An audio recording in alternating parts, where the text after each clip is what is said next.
And welcome to another episode of the Best of Three podcast. This is our 2026 Australian Open men's quarterfinal review slash semifinal preview. We've wrapped up. I think all the matches happened last night slash this morning. So we've got Carlos took down Minaur. We got Zverev taking down Tien. We've got Sinner taking down Shelton, and we've got Novak kind of taking down Musetti. Kind of almost got taken down by Musetti. Yeah, let's we have some space here, and we've been having some conversations, kind of not just about the matches and the matchups, but what we're seeing, kind of macro level and at the top end of the men's game right now. And I think this is a really good time to kind of have a conversation around it. And I think it's best to start with Novak versus Musetti, right? So obviously in the semifinal, you're going to get Novak versus Jannik Sinner. Novak is, this is going to be the tale of the two guys with the 4-leaf clovers coming out of their butts, right? Novak has gone from almost being kicked out of the tournament to almost being beaten out of the tournament. Moving forward with the I guess his good fortune, Lorenzo's misfortune of an ill-timed injury, but. Let's talk a little bit about the match itself and what you saw, because I saw Novak looked disheveled. He looked tired. He looked, I don't want to say just old, but Lorenzo looked like, this is not a problem anymore for the better part of the time they spent on the court together. I think there were two, you could even say three, different parts of this match. And I'm not talking by sets. I think the first 4 games, Novak looked like his strategy was working. He was simply missing some finishing shots. Sure. A few low volleys, a couple of shots here, maybe even a drop shot, just misfiring. We were talking earlier before we started the podcast. I feel that Lorenzo's lack of pace, or Lorenzo's intentional giving him more slice, slowing things down to where he was able to use his forehand a little more and not match up backhand to backhand in the pace war, was a very smart decision for Lorenzo. And it actually started getting Novak to, in my opinion, get a little greedy. He knew he wanted to come forward. He knew he wanted to get to the net to try to shorter points, pressure Lorenzo. I don't think he appreciated how well Lorenzo passes, or how well Lorenzo actually took pace off the return. But every time he blocked the return, stayed back, Lorenzo was hanging better than Novak would have liked. And then when he came in, Lorenzo was passing better than he would have liked. So I felt like Novak was in this weird limbo state of, if I stay back and grind, it's a death of 1,000 cuts for me. And if I come forward, the guy comes up with the goods on the passes 8 times out of 10. I don't like those numbers for me. Then the second part of that match was when Lorenzo started finding his groove. He started working his pattern. He started really feeling the ball pretty well, coming over the back a little more, working his inside and forehand. I felt he started to really counter and attack Novak there through the better part of the end of the first, and I'll say all the way through the majority of the second, and was breaking Novak pretty easily most of the time. Obviously, Novak wasn't serving the best. I think that's when you saw him look old, tired, et cetera, et cetera. I think it was also a lot of frustration, Alvin. In my opinion, he looked like, what do I do to beat this guy today? I've beaten him before, but I thought I had an edge on him. I'm not going to say he looked past Lorenzo. Those guys never look past anybody in the quarters, but I feel like he kind of thought, I'll just lean on what I've always done. And I felt, go back to the match right before the ATP finals, he was sorely mistaken. And I really gave Lorenzo a lot of credit for playing the tactics that he tried. Just an absolute unfortunate timing for Lorenzo with the leg injury. Yeah. But I tell you, that was very good match. I thought the same thing about the Spizzirri match with Jannik Sinner, and obviously don't get me started on the Jannik Sinner match in Dimitrov at Wimbledon last year. So these things are happening. Unfortunately, it is tennis. The guy that's left standing gets the W. But if I'm Novak, I feel like I dodged a bullet or two right there. I kind of think it actually helps him in the overall scheme of things, because let's face it, you don't have to go 3 sets. But I don't think that it was. I don't think that next matchup with Lorenzo will be will be let me just say it will be the odds are in Lorenzo's favor their next matchup. Sure, sure. And there's a couple things there. And we can talk about how this matchup between Novak and Musetti is very similar to the matchup between Svizzeri and Sinner. We'll get Yep. to that in a minute. But I disagree in that this is helpful because at this point, Novak is now in the semifinals again, right? Yep. That's five semis in a row in the trot. Fine. That's great. I do feel like how we got here is important. Yep. He has played his last two. He wasn't won a set in a few days. Let's just put it that way, right? Since the breaker against Botic, right?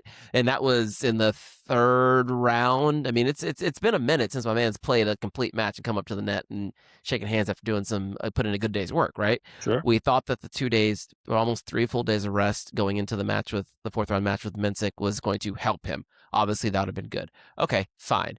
Mensik pardon me. Mensik pulls out, so going to the Yep. match with Musetti, you would assume he would have been well rested, coming out Sure. firing, ready to go to really take on the back end of this tournament.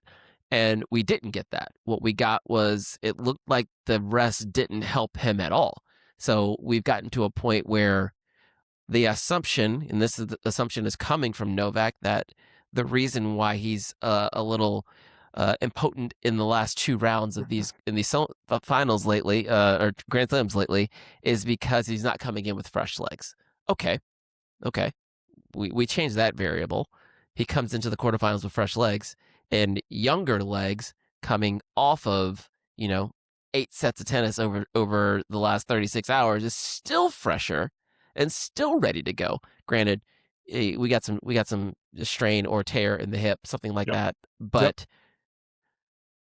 it didn't seem to help him in the way that he thought it was going to help him. And I think this is the part that we need to really focus on here, is that when you're playing against 23 and 24-year-olds, they are moving into their prime and you are moving out of yours. Every week, every month, every Grand Slam, Novak is a little further away from his prime and they are closer to Today. theirs Yeah. and getting stronger and getting fast. Like it's I'm not here for the legs conversation and the rest conversation.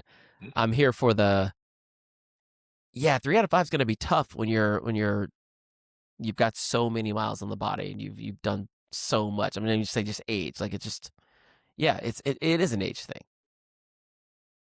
The father time is always undefeated. I think we understand that. Absolutely. There's no way to there's no way to cut that one any other way than just to say it. It is what it is. I stand by that. I will always stand by it. Heck, I'm living it. If Novak is living it at 38, I'm living it at 53. So make sure we understand that all day long. The only way it helps him, Alvin, is that a 24-time Grand Slam champ has played enough matches to be able to play his way into a match, especially one that he's won 10 times. I'm not saying that he's playing his best tennis. Make no mistake, he's not. I'm not saying the break helped him or hurt him. I'm only saying the break didn't hurt him. Fair. The break simply didn't allow him to get dinged up, tapped out, hit the fuel cells to the extent that he would have normally.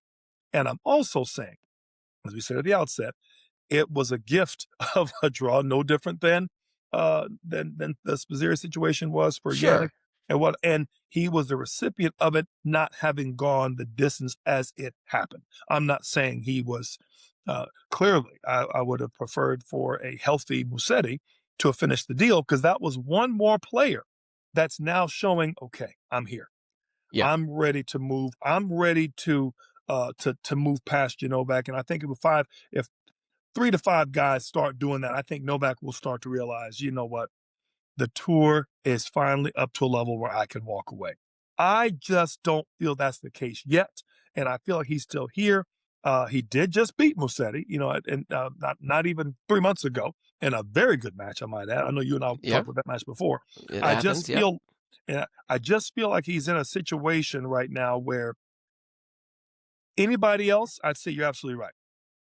Novak isn't anybody else. So that's the only thing I'm gonna put out there. I don't want to. There's no speculation.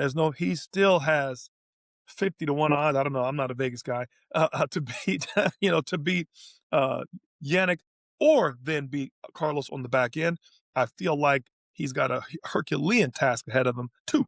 But should he get through the first one? But Yep. I'm only saying that all things being considered, the shorter match and the break certainly help his chances, however small they may be, to beat two of the world's best. That's all I'm saying. Sure. And multiple things can be true at the same time, right? Like, Yep. one, he doesn't have to apologize, and I'm not suggesting he does have to Right. apologize to anybody for being in the semifinals. He is 100%. in the semifinals of a fifth straight Grand Slam over the last five. He's here. He's playing Jannik Sinner in a 2 days time, right, or days time, whenever you hear this. Yep. That is true. That is happening. He Yep. is there. It doesn't really matter how he got there. People have gotten to the semifinals on easier paths before. Sure. Yeah, it takes a little luck, and I'd rather be lucky than good, right? But he happens to be lucky and good, so he's here. He's here, right? Right. And so let's put the Musetti match behind us. I agree with you in that the next time that they are to match up, I feel like Musetti's going to feel pretty good, a lot better going into that matchup. Right. And Novak is not going to forget that, yes, I did get through that match, but Right. the tennis, it's not like the tennis didn't happen. It happened. Everyone saw Right. it. He saw it. Right. He was very forthcoming in the press conference afterwards. Like, I was going home. I was done. And he caught some luck. Okay, fine. Yep. We're For here. sure. But now he's going against Jannik, and I don't know how he can, in what world does he feel good about the situation in front of him? Not that he needs to, but Yep. I would, when you look at the two different ways to come into this, you can come in fresh or you can come Yep. in beat down. You Yep. can come in playing well or you can come in not playing well. Yep.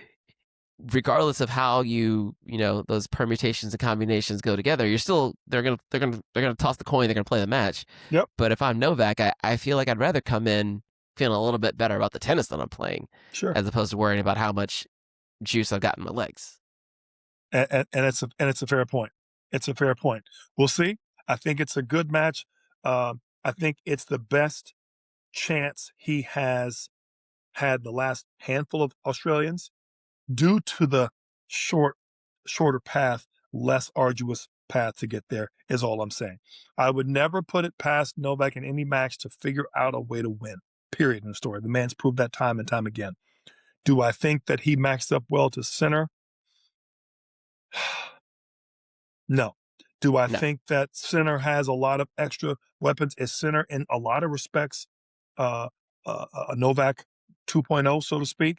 Yes, I do. And I feel like that's going to be a tough thing for him. I will say, if Sinner isn't playing his best tennis and Novak can find a chink in the armor somewhere, if there's anything that a 24-time slam and 100-plus career title champ has taught me, is never count him out. And he will find a way if there's one to be found. And I'm just saying, we were having this very same conversation last year about he always gets to the end and he's hurt in the process. That's all I'm saying. Now he's not, and he finds himself in the situation yet again. That's all I'm saying. And the fact that he's there, he didn't get 4 walkovers out of him. You know what I mean? He didn't get all retires. He's still the 4th best player in the world at 38. And I think sometimes we forget that. I know you don't. I know one of the reporters was always had the misfortune of was trying to dig at Novak like he's always chasing somehow. And as Novak so accurately pointed out, yeah, you left out that 15-year span there when I was pretty much the top dog in the ATP Tour, and I collected a few slams in that time frame. You might want to mention that. And I think that was well said by him. And I think it was also I'm going to take that a step further and say, let's not count him out just yet. I'm looking forward to the match. And quite frankly, this match to me will show me how much he has in the tank against the 1 and 2. We know where he's at. He's been a tough, but just slightly short of the mark on straight sets in the last several encounters. All after having did he beat Carlos last year here? So there's a situation where I feel like I'm just liking the fact that he does not have the death of 1,000 cuts going against him into this match. And with that said, we can move on. Well, yeah, and the last thing is like, okay, if you look at the where would you rather be? Yeah, I'm sure if Novak would have liked to have played better against Right, Lorenzo, sure. right. Lorenzo was playing great tennis, but if you come into this your sixth match in 2 weeks, it's going to be hard to turn back the clock if you have sore legs. It's easy to turn the page from a bad day of tennis to a good day of tennis. So Right. like he can wake up the next day and play better tennis. You can't just Uh, wake up the next day and feel refreshed, right? So right, like right. you said, like if anyone can figure it out, he's the super processor on the tennis court, right? He Man. can figure it out, and if he's going to have enough time to figure it out, Yep. he's going to need his legs. And if he's got his legs, okay, then he's got a chance. He's got a chance. He's got as good a chance as anyone else not named Carlos Alcaraz does. That's Got for that sure. right. You got that right. So, yeah, but let's go over to the Jannik's match against Ben. Yep. At this point, and we've waxed poetic about Ben's trajectory over the last 18 24 months, and also Yannick's trajectory over the last 18 to 24 months.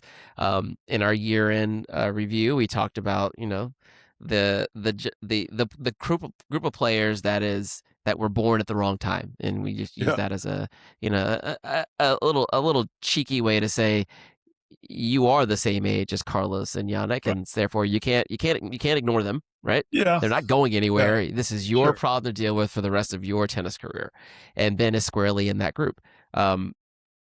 22 sets in a row, Jannik has taken over Ben Shelton. Yep. 22.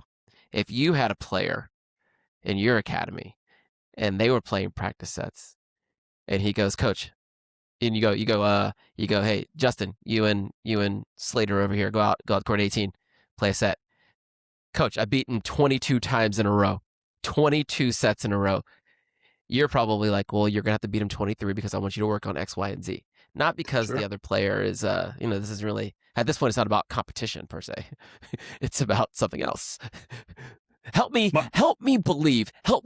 Just give me some belief. I'm taking off my PC hat here. I just want you to yep. tell me that I should expect something different next time. A good friend of mine, Eric Dobsha, used to get, in his words, owned by another top junior back in the name named Brian Dunn. And Brian Dunn was, for those of you guys who know, multiple time national champ winner. And um, I don't know if it was 22 straight sets. I think it was 13. I think Eric told me 13 times, maybe more. It might have been 16 times. I'm getting the number wrong. It was double digit and it was in a row. So I got to think in that scenario, 16, let's just say it was 15 times. So there's 30 straight sets. That's what's on par that you're talking about. Eric did something very unique. And this is typical Eric, because you know Eric, and we've I all know, worked Eric. together. Dauber goes out and gets a shirt made. This is back in the day when you could get one of those custom shirts made at the mall. Yep. And the shirt reads, "No one beats Eric Dobsha 17 times in a row." Shouts out to Vitas Gerlias. He puts this shirt on. The shirt alone kind of rocked Brian Dunn a little bit. And Eric says, for the first time, I went out there and said, I'm going to make balls. Okay. Not going through them, not play the way I always play against them, not trying to be aggressive. I changed everything. Now, this is a junior match, two very good juniors, I might add.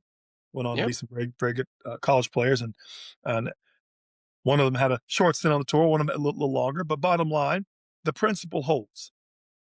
There is hope for Ben. I thought Ben was in very, very good shape at some at most times on his serve in the match. He only got broken 3 times out, but I don't that's a so maybe it's 4.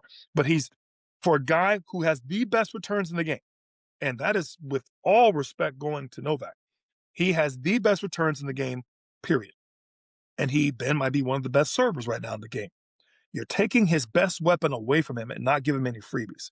For him to keep the score even that close to me is in itself, I think it is a plus. Do I think that he will take another 4 or 5 matches to go the distance and go 5? Yes, I do.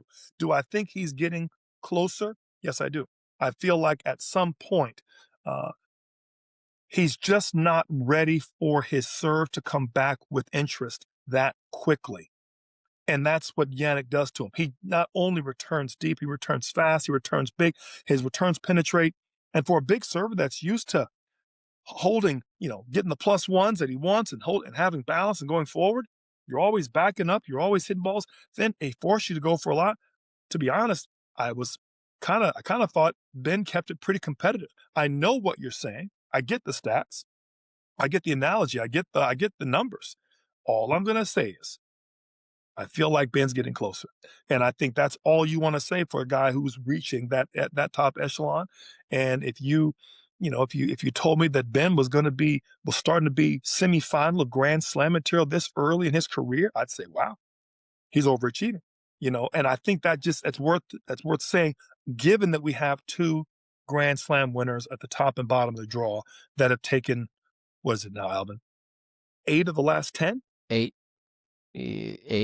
definitely the last 8. Last 8 of the last 8, 8 of the last it's 10, been a 11. lot. I'm just saying. So to my point, It's been a lot. 8 of the last 8. So to my point, so that in and of itself is you're measuring it against the highest possible level. I didn't think he got embarrassed. I thought he got beaten. I thought he got outplayed on about 6 games. I thought he got outplayed in another 6 points in the other 3 sets. Just in terms of just didn't quite have the ball accuracy. He left too many balls middle of the court. Could have done more. Didn't want to go for it to make an early miss. At the same time, didn't do enough with the ball either, and then let Jannik start to get comfortable. I thought his backhand looks as good as it's ever looked.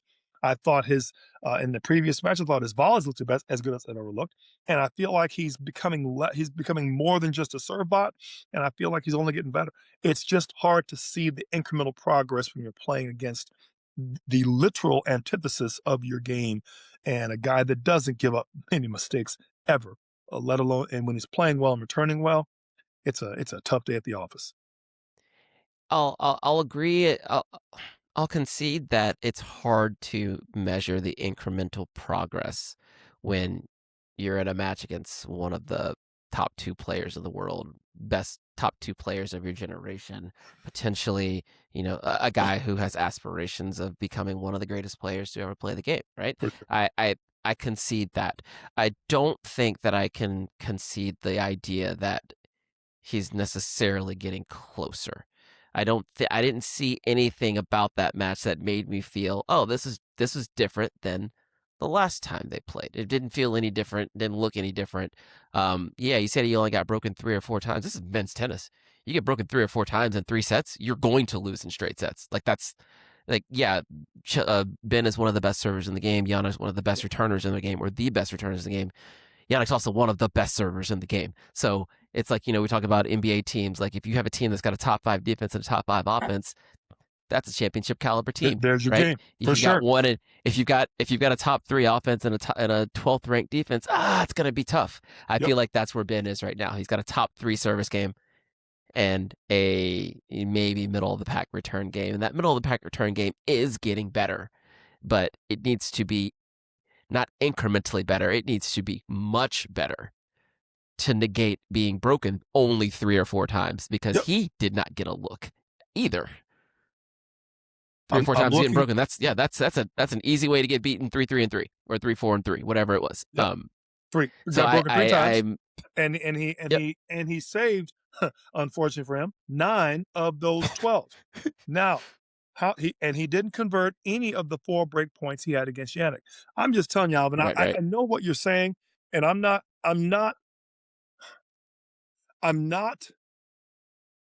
ignorant of the stats. I watched the match myself. I know exactly what you're saying.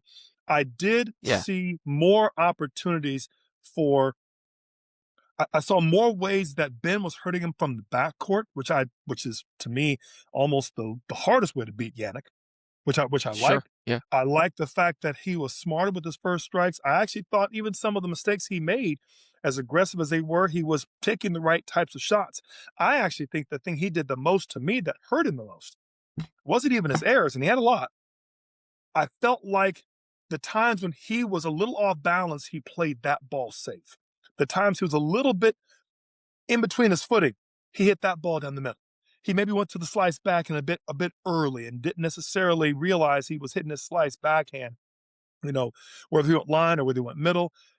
Jannik kind of likes that low ball off the slice. You know what I mean? It's not like he just really likes low balls. He's a very good hitter in general, and low balls in particular. So I feel like if I had saw Ben hanging for his dear life on every single game, I would have said, Alvin, you're exactly right. If anything, Jannik is pulling away.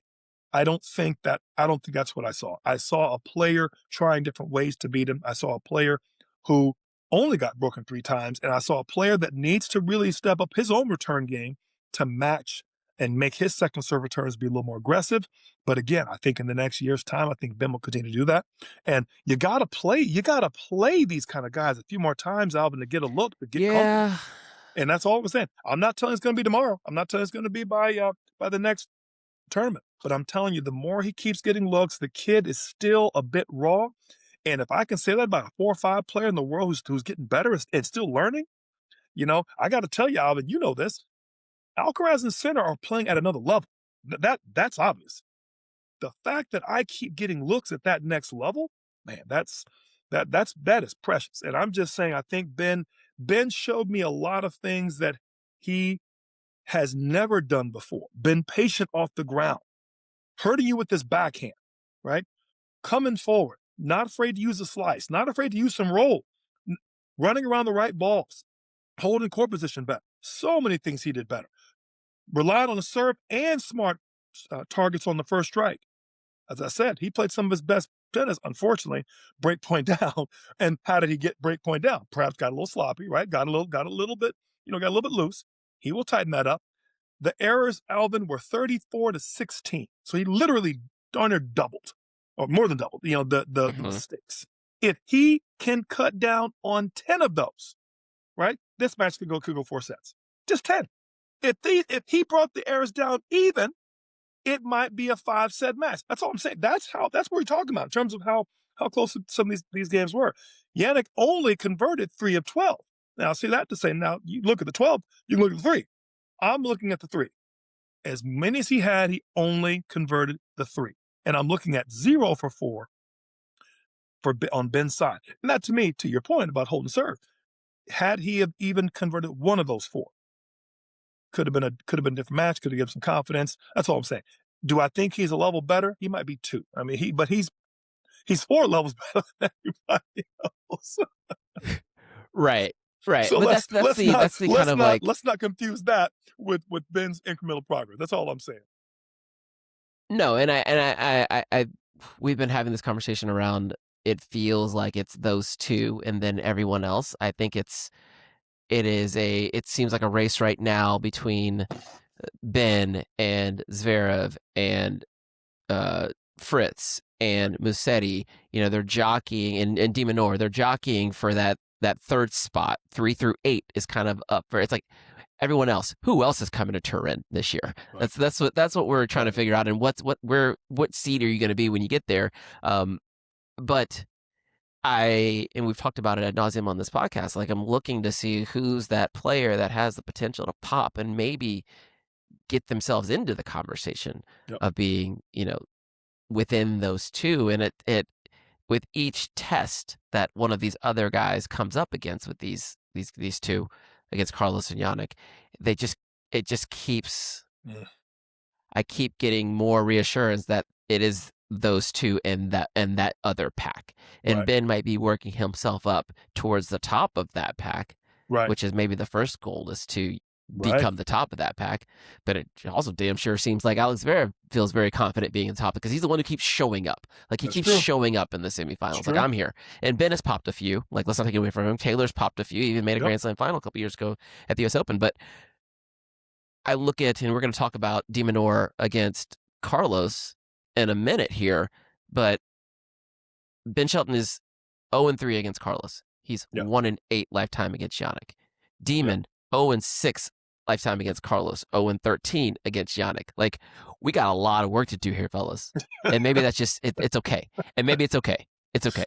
Yeah. It's okay. I think myself, the fan in me, like a lot of other Yeah, people have been watching this tournament, and with all the chalk that we've had, it's like yeah, we're just waiting for the good match. It's like, oh, okay, well the seeds are still here. That means it's gonna get good. It's gonna get good, and we're still sitting here waiting, like it's gonna get good, right? Right? It's gonna get it's good. I, When's it I gonna get good? I don't. Uh, uh, uh, I have hopes for this Zverev Carlos match. I do, yeah, because very similar to the point that you made earlier about when you try to come into Carlos and Jannik the same way with the right. pace, they love it.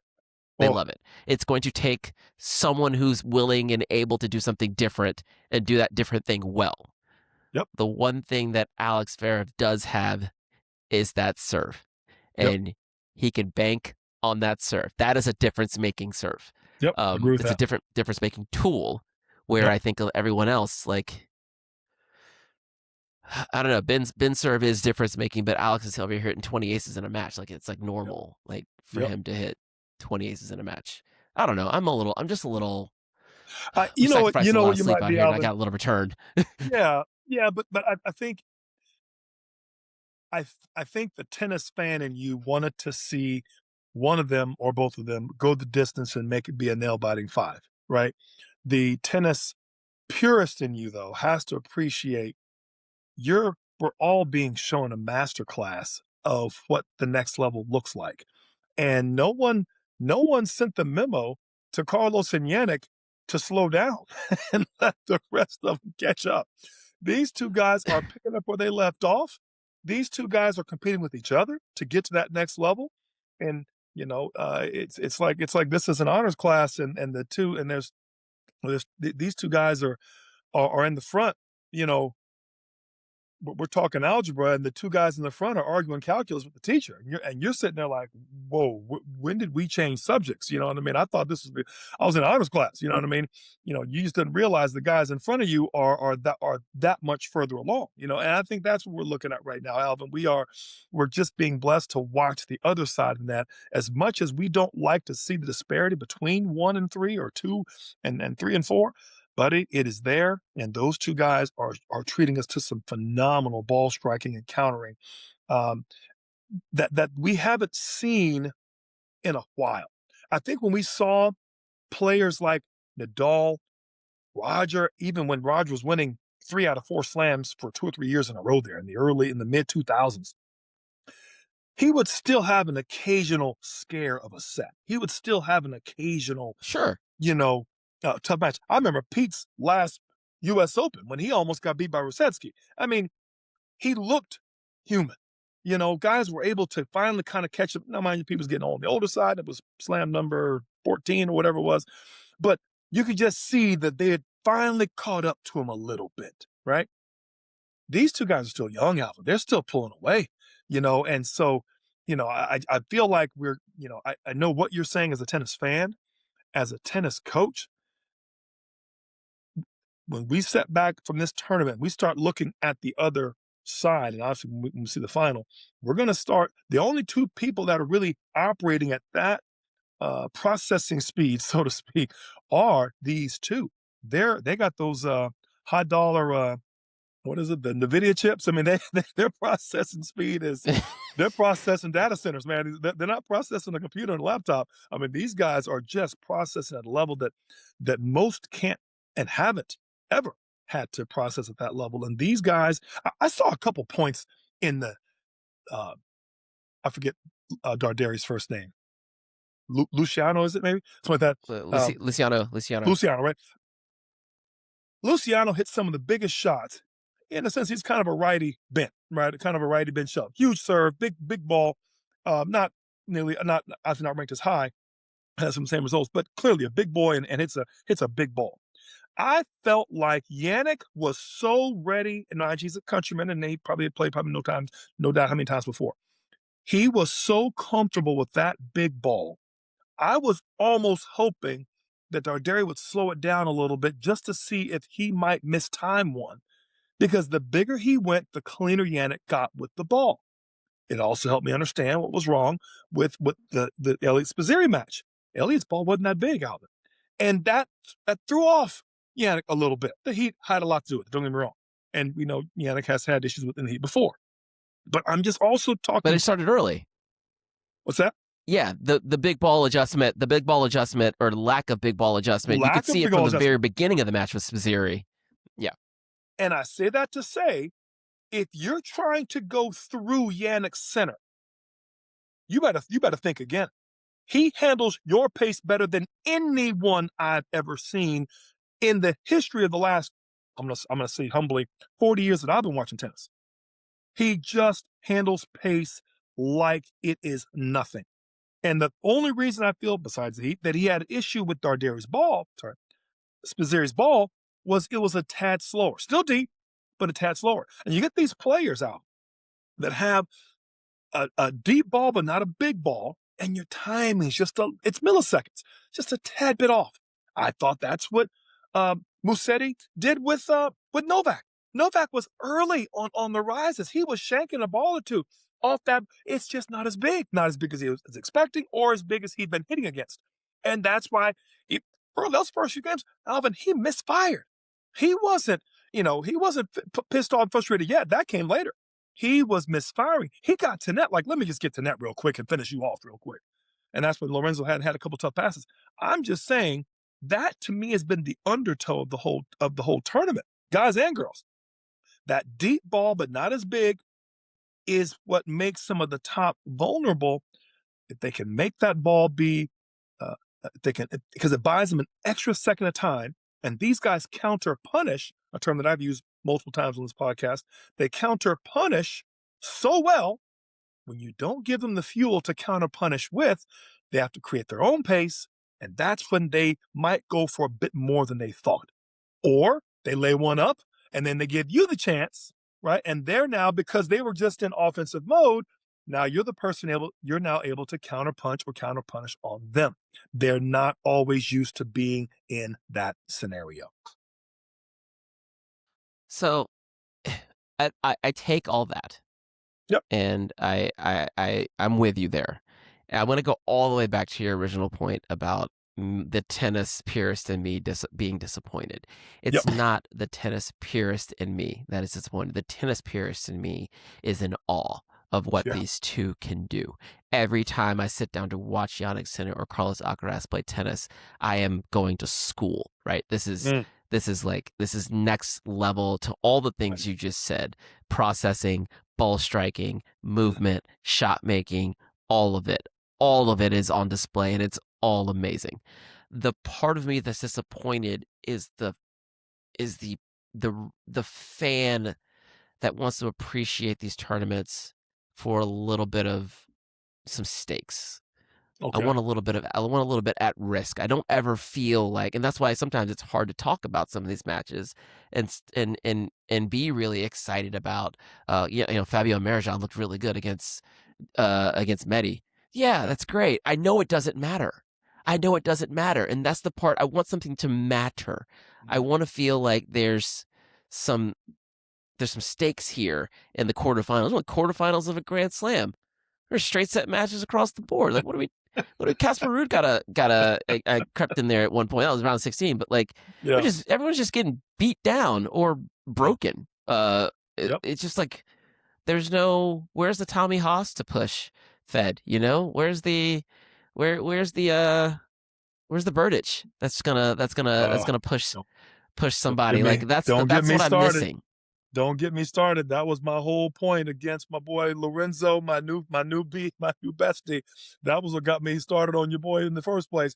Here's what I don't think we fully appreciate. 20 years ago, when I was coaching top level players, we went through high performance training, and the coach and I, Nick Saviano, shout out to Nick, led this discussion of us coaches, and he said something I thought very pointed at the time. He said, if you are training one of your top juniors and you're building them off a template of somebody who's currently playing, he says, you've already lost. He says, because in the next 10 years, that style will be beaten. He said, it'll be figured out. It'll be dissected, and there'll be a new style. He says, you're better off creating the style that can beat that player and then work on that for the next 10 years. I took it to heart. I thought it was some very sage wisdom. In other words, back then it was Pete and Andre, right? Can't form a Pete. But we got this, me and the coaches got in this big couple of conversations. What if you had Pete with the backhand, right? That was the whole gist of the Andre with the serve and so on, right? Well, what did we then get, Alvin? We got Pete with the backhand, and his name, and he was from Switzerland, and his name was Roger. So at the end of the day, it ended up happening. We ended up getting a better lefty. I can't say that Novak isn't a better Andre. Hugs the ball on the line, has just as good a backhand, clean strike. He moves just as well. Again, the lefty side of things has always been a good lefty in the mix somewhere.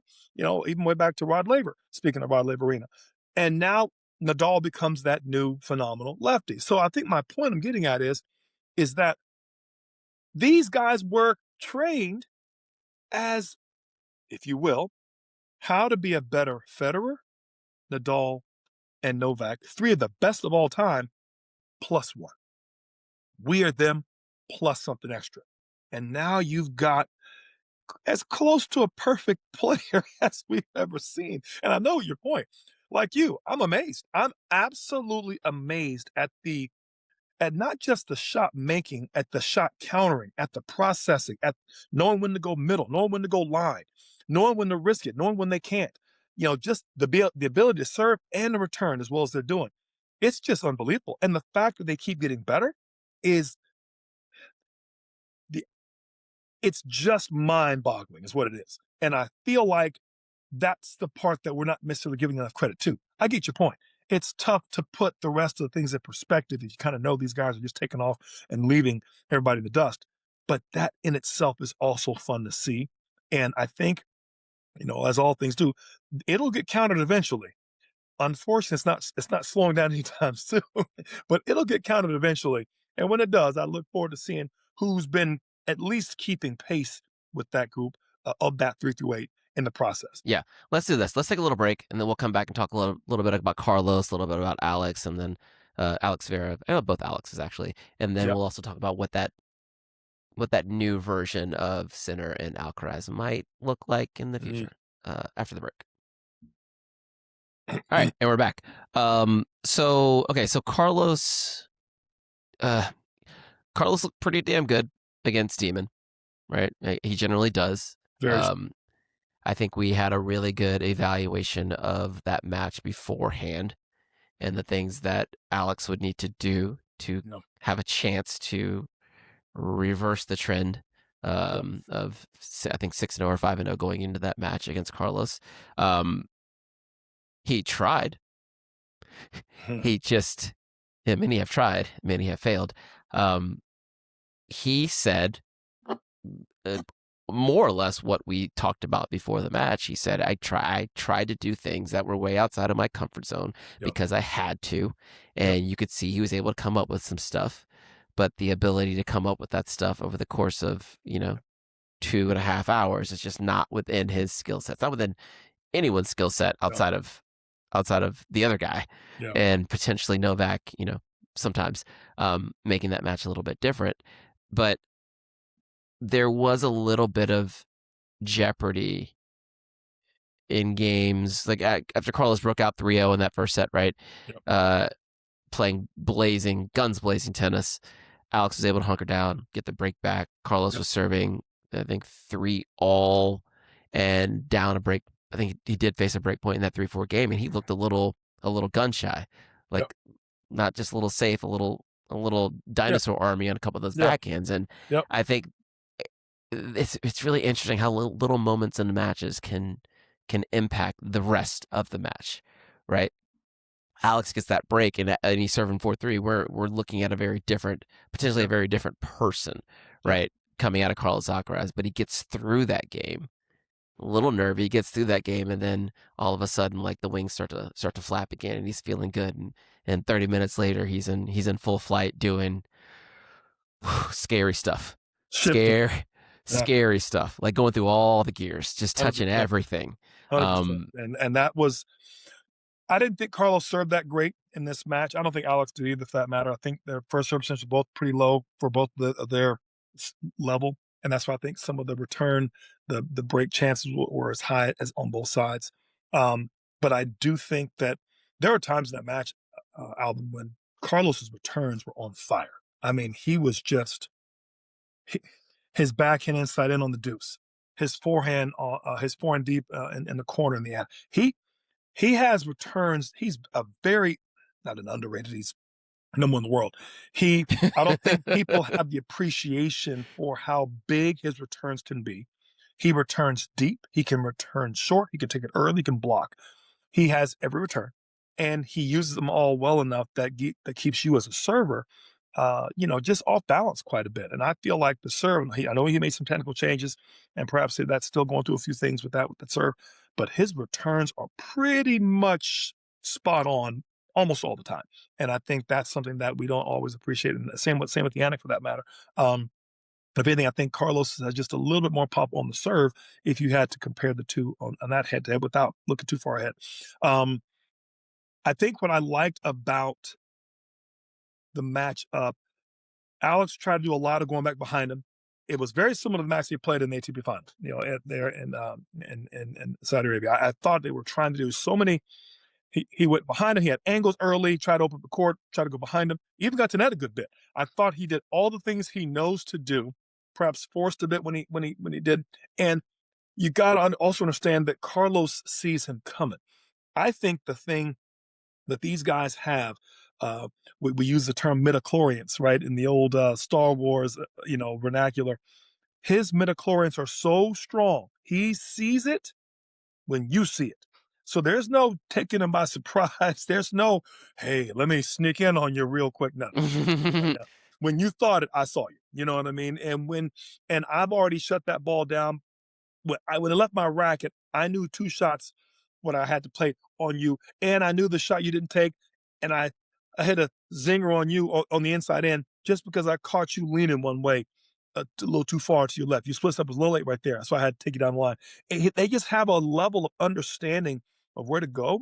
If you're even a half second late for 2 shots, done.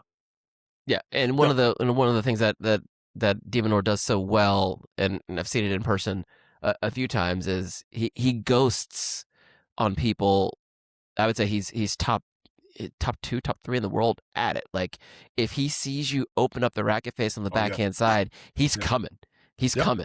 But that doesn't work against Carlos. Right. Because he knows that you're coming. He might show it to you and then just flip it and not hit it. It's annoying. It's annoying. It's really so annoying that you just can't, when you can't do what you want, what you're normally doing, and you have to do other things that you're not good at doing. That's why we are where we are. So I don't want to, as we move forward into that last quarterfinal match that we saw with Zverev versus Tien, I don't want to overlook the Zverev Carlos matchup, because we talked a little bit earlier in the pod about what is the +1 version of Carlos or Sinner. And I think the next, if I had to speculate, the next version isn't a better version of what they do. It is doing something that doesn't allow them to do what they do. Yeah. The longer you stay in rallies with them, the worse off you are. Yep. Right? You're not going to outrun them. You're not going to out hit and run them. Like hitting and running is not what you want to do against those two. You need to do something else. Yep. Assuming they're not having an off day. You need to do something else. And I think the player who is athletic enough to hang has the same kind of court feel, court skills, but has a howitzer for a serve.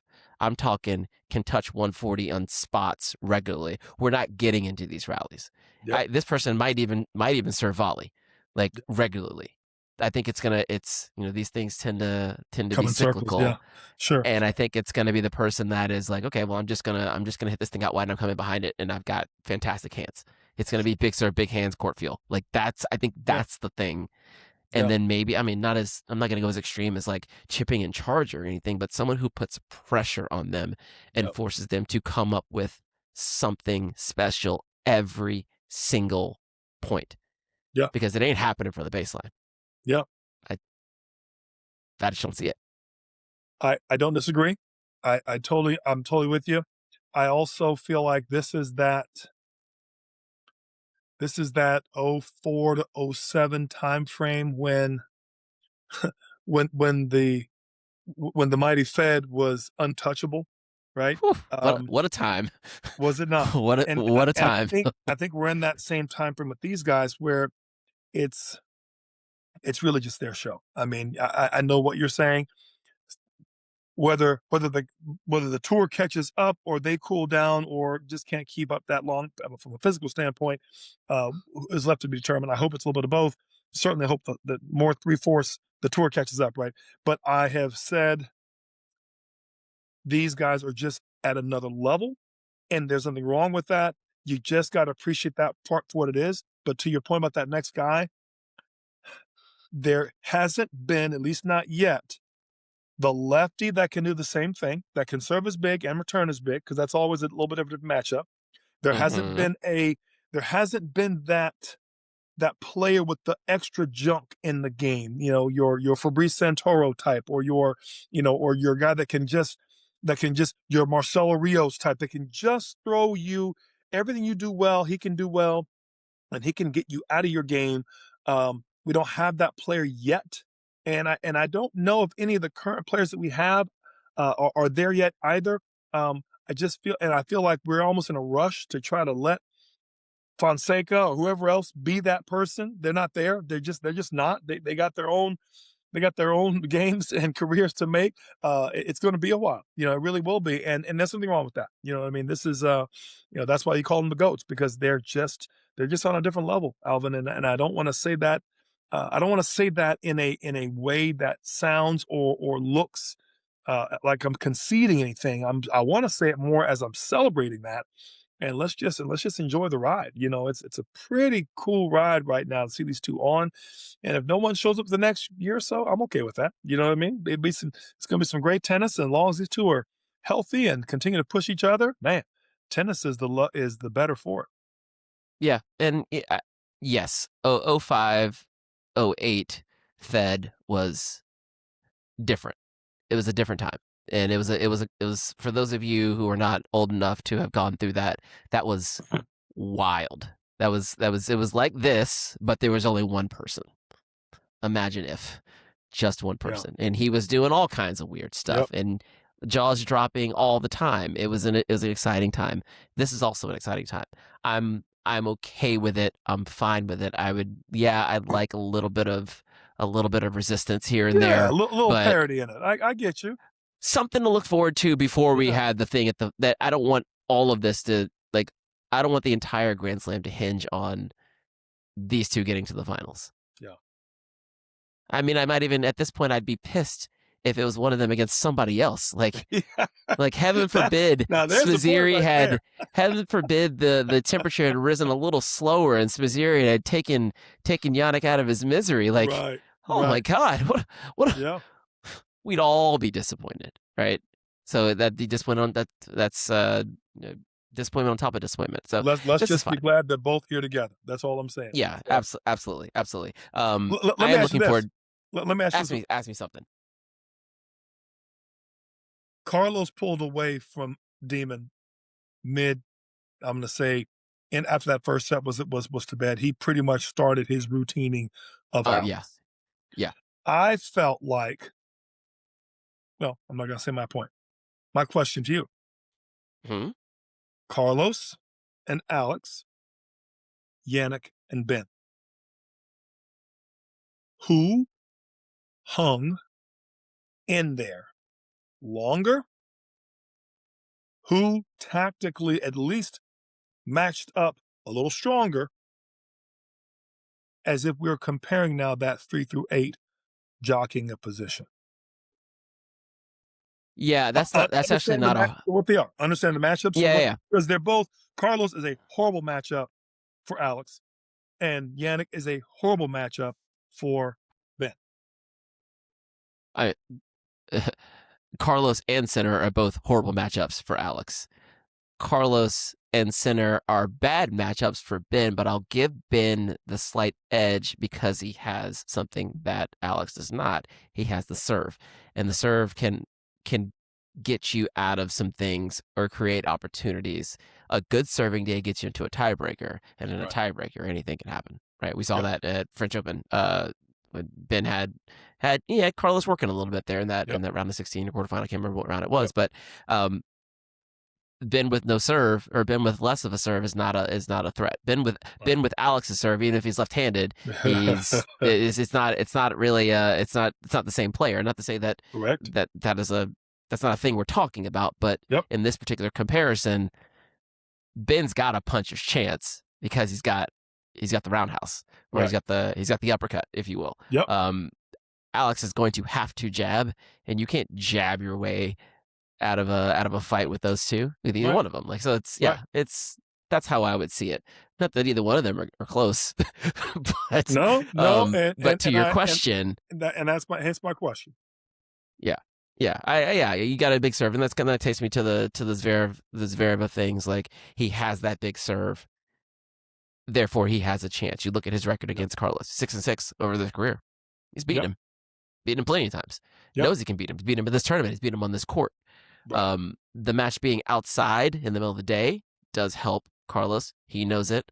He's like, I think he said in his post match, if Alex Zverev is going to beat him, he's going to have to sweat because we're going to be out here. No one's fitter than Carlos Alcaraz. No one is fitter than Carlos. He is made for this. So that is in his favor. I do think the match is in his favor. But again, Alex has been serving at a 72% first serves and 24 aces against Tien, 77% first serves and 7 aces against Cerundolo, 72% first serves and 16 aces against Norrie, winning 76, 79, 78% of points on first serves made. Like, that's big boy serving. That's big boy serving. And he's if he brings that, he's a big boy. And he's a big boy. Now we also have one of the best 3 returners in the game on the other side. It's a little bit different story than the players he's played against thus far. And those numbers are going to come down. They're going to come down. And then what does he do? If he can if he can turn back the clock and go 2024 Zverev on him and come in with conviction and be willing to close off and hope Carlos is off just by a smidge, which we haven't seen in a Grand Slam in a while, then I give him, he's got as good a chance as anyone not named Novak. And that's why he's 3 in the world. Agreed. That's why he's 3 in the world. So that's not nothing. But where do you rate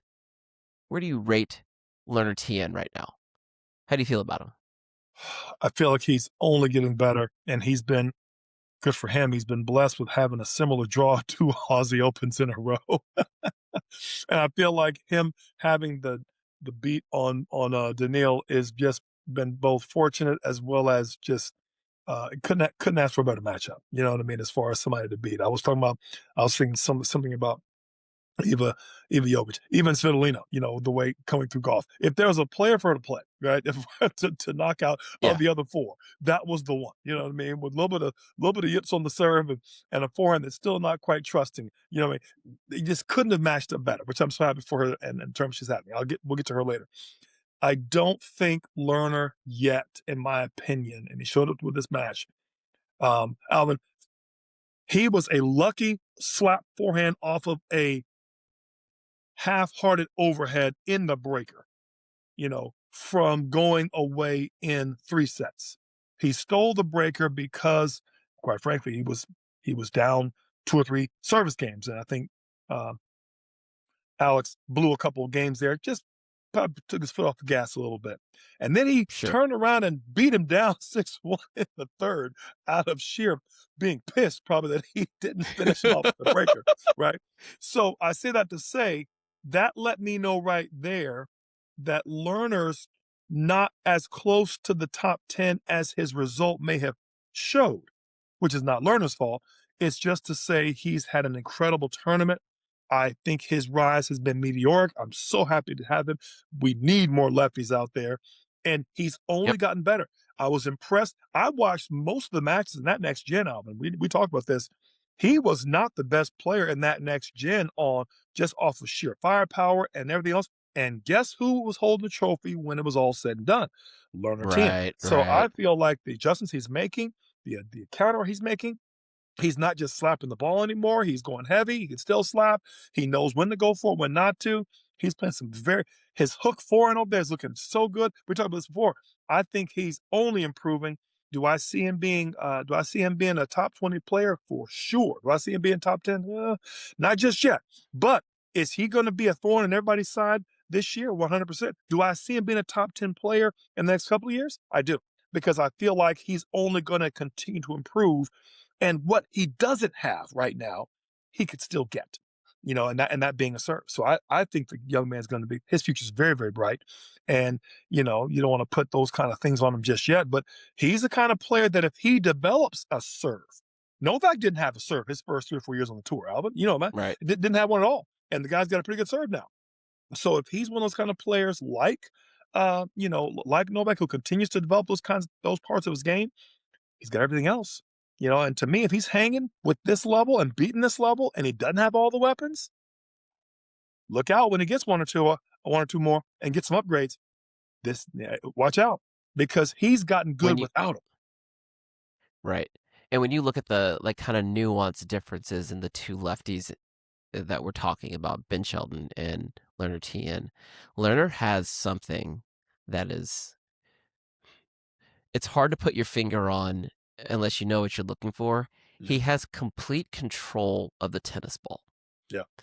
Complete control of the tennis ball. When that ball leaves his strings, he knows within a very fine margin of where that ball's going. Sure. He can load on that left leg, and it's not a full aggression. It is, I'm going to hit that ball to that spot, and Right. I will change. At I will this make a speed. slight change.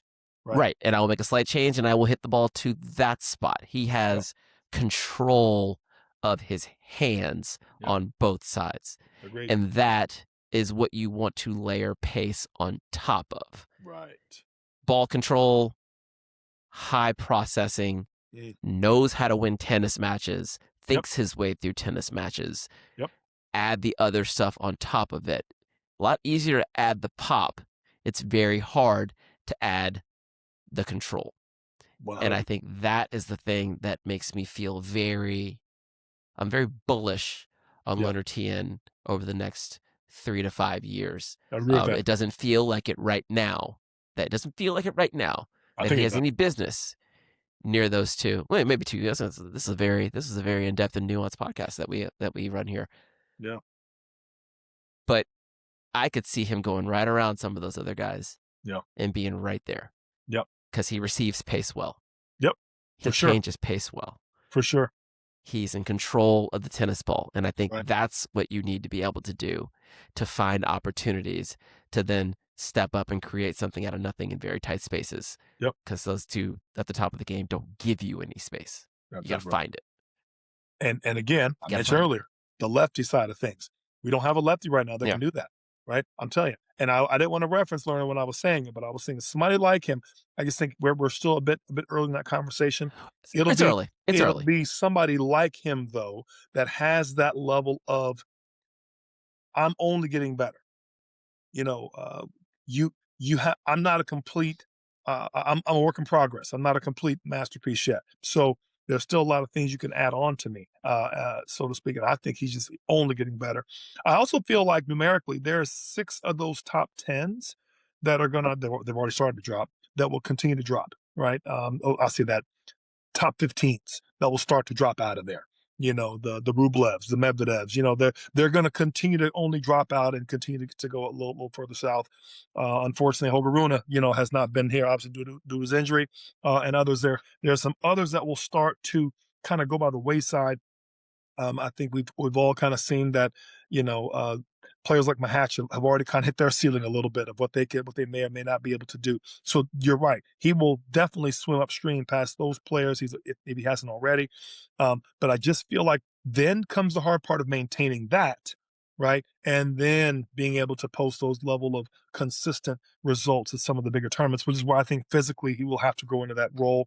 We've seen players like Arthur Fils who've struggled with the physical demands. Jakob Mensik, who struggle with the physical demands of being that level player, who are also fairly young. Not to mention the older, used to be young up and comers like Felix and players who've been out there who are just now kind of hitting their prime. Even players like him and Bublik. So I feel like their tennis is a marathon, not a sprint.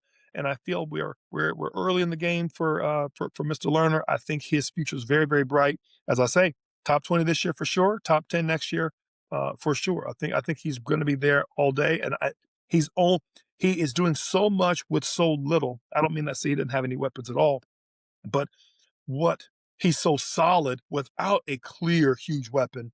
If he were to add or to continue to hone one, it will only upgrade what he's doing.